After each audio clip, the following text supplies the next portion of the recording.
হাজীগঞ্জ সাবেক পৌর বিএনপি আহ্বায়ক ও হাজীগঞ্জ উপজেলা যুবদলের সাবেক সদস্য সচিব এবং হাজীগঞ্জ প্রথম শ্রেণীর ঠিকাদার আকবর মৃধার বাদ আসর আজ রবিবার 5 May Hajiganj model pilot school and college মাঠে জানাজা কার্যক্রম সম্পন্ন হয়।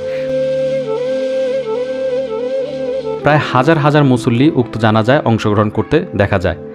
গতকাল শনিবার রাত 9টার দিকে তিনি অসুস্থতা বোধ করলে হাজীগঞ্জ সরকারি উপজেলা মেডিকেল নেওয়া হয়।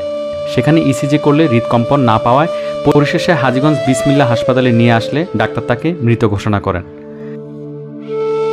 তার বয়স হয়েছিল প্রায় 50 বছর।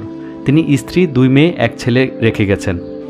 তার মৃত্যুর খবরে সর্বোচ্চ চাঁদপুর হাজীগঞ্জবাসীর মাঝে শোকের ছায়া নেমে আসে। সামাজিক যোগাযোগ মাধ্যমে তার মৃত্যুতে শোক প্রকাশ করেছেন অগণিত রাজনীতিবিদ, অঙ্গন ও শুভাকাঙ্ক্ষী।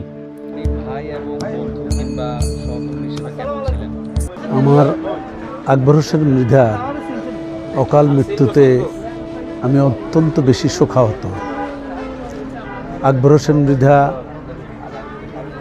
সামাজিকভাবে, রাজনৈতিকভাবে সকলের কাছে একজন ভালো মানুষ হিসেবে সমাদৃত ছিল। আকবর হোসেন মৃধার এই অকাল মৃত্যুতে আমি ব্যক্তিগতভাবে এবং আমি মনে করি এলাকার সকলে এই ব্যাপারে মর্মাহত। আকবর হোসেন মৃধার বিদেহী আত্মার মাগফিরাত কামনা করি এবং তার শোক সন্তপ্ত পরিবার যেন এই শোক সইতে পারে, তাদেরকে আল্লাহ সেই তৌফিক দান করুক। মরহুমকে পারিবারিক কবরস্থানে নিয়ে আসা হলে সর্বশেষ আত্মার মাগফিরাত কামনা করেন সকলে।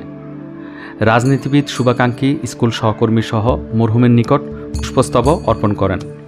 এছাড়াও উপস্থিত ছিলেন এলাকার গণ্যমান্য ও সাধারণ মানুষ সহ সর্বস্তরের জনগণ।